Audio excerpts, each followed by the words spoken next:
I need to start over. I don't know how I'm doing this because I keep looking at the camera and I keep looking at this. I'm just going to focus here and this is going to happen. Hey everyone, and welcome to The Year Was, a podcast all about today. I'm your host, Michael Montalvo, and together we take the history train back in time once again to discover what makes today truly unique. For the next few minutes, we continue to gather random nuggets of trivia to make you sound smart, or just drop that little fact that makes others stop and say, hey, who invited you?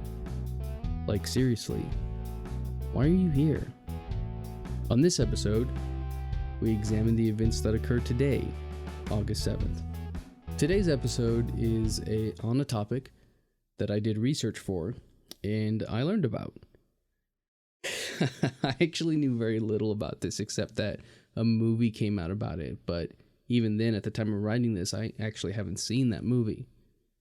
The episode has a lot of foreign names in it, so bear with me because it's going to be a doozy. My usual method of looking up the correct pronunciations failed me this time, and I don't have a phonetic type out to kind of see really what I'm supposed to be attempting to say.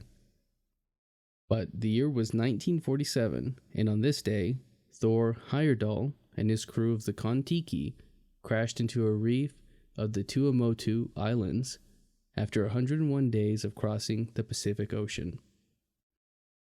So, who was Thor Heyerdahl? Let's start there. He was born October 6th, 1914 in Larvik, Norway. His father, also a Thor, was a brewer, and his mother, not a Thor but an Allison, was head of the Larvik Area Museums Association. It was her that actually inspired the younger Thor's lifelong interest in animals and natural sciences. According to the Kon-Tiki Museum's website, he had such an interest that he had set up in his father's brewery a zoological museum, and by the age of 8 had decided he would be an explorer. What kind of sports and activities did he do, I hear you asking? Well, he loved nature, so he did cross-country running and long hikes. He spent a fair amount of his time in the mountains of southern and central Norway, where he learned how to survive on limited supplies.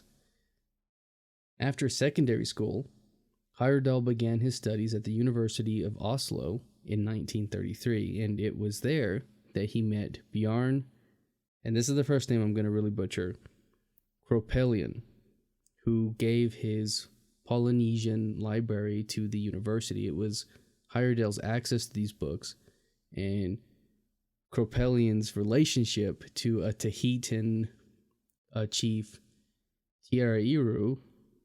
That one's bad. Bjorn had married the chief's daughter, Tuimata, and it was these kind of events, of getting access to the library and meeting this man, that really would shape Thor's life and career. In 1933, he also met Liv Cochrane Torp, and they would marry in 1936. They traveled to an island in the French Polynesia, sharing a desire to escape Western civilization and return to nature. Heyerdahl had come up with a theory that the people of South America were the first to populate Polynesia, and that was brought on by discoveries that he made on Fatu Hiva and on the nearby island of Hivoa. He had presented this theory in the spring of 1946, but he was only met with a cold shoulder and the challenge, sure, see how far you can get yourself sailing from Peru to the South Pacific on a balsa raft. But the people of South America didn't have seaworthy rafts that could take them all the way to the Polynesian islands at the time, but in an effort to prove his theory correct, he actually built a balsa wood raft and decided to make the journey himself.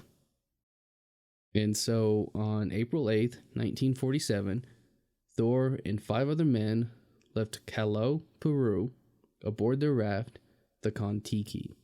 They named the raft the Kon-Tiki after an Incan sun god. Heyerdahl's criteria for his crew was that they have unwavering courage and one unique qualification indispensable to the expedition. Knut, K-N-U-T, Hogland, a telegraph operator, Bengt Danielson, a sociologist who specialized in human migration and was the only member to speak Spanish, Thor Heyerdahl himself, Eric Hesselberg, a sailor and close friend of Thor, Torsten Rabi, a radio expert and wartime telegrapher, and thermodynamics engineer Hermann Watzinger, met the criteria and answered the call. And this is some pronunciations for all of these. A seventh member of the crew, Gerd Vold Hurum, remained on land and was a code specialist, whose role was to coordinate contact between the raft and the Norwegian embassy in Washington. A parrot, Lorita, was also brought, although it was later lost. Hesselberg had navigational skills, but here's the crazy part. No one in the group could sail, and no one knew how to steer a balsa wood raft. Heyerdahl believed they would simply figure it out along the way. It was actually thought unlikely that they would ever accomplish their goal, and they were instead embarking on a suicide mission. As luck would have it, though, experts were proven wrong, and after 14 days, the crew were confident that the raft was not only seaworthy, but a fantastic seagoing craft. A radio was on board, but in the event of an emergency, rescue was deemed impossible because of the remote location. They maneuvered with only the sail, paddles, and a steering oar, fighting storms with waves that towered over the raft. It was a lot like the trials that Jessica Watson faced. They ate flying fish that flopped on the deck during the night, but seaweed and shellfish on the Kon-Tiki's underside drew in visitors hoping for a meal. Sardines, tuna, and dolphins and larger creatures were among those spotted by the crew. Hogland leaned over the raft to wash his hands one day and was actually greeted by a 30-foot whale shark. After circling the vessel for an hour, it left, perhaps just to find other prey. Thor Heyerdahl later wrote that its body rose to the surface like a small mountain.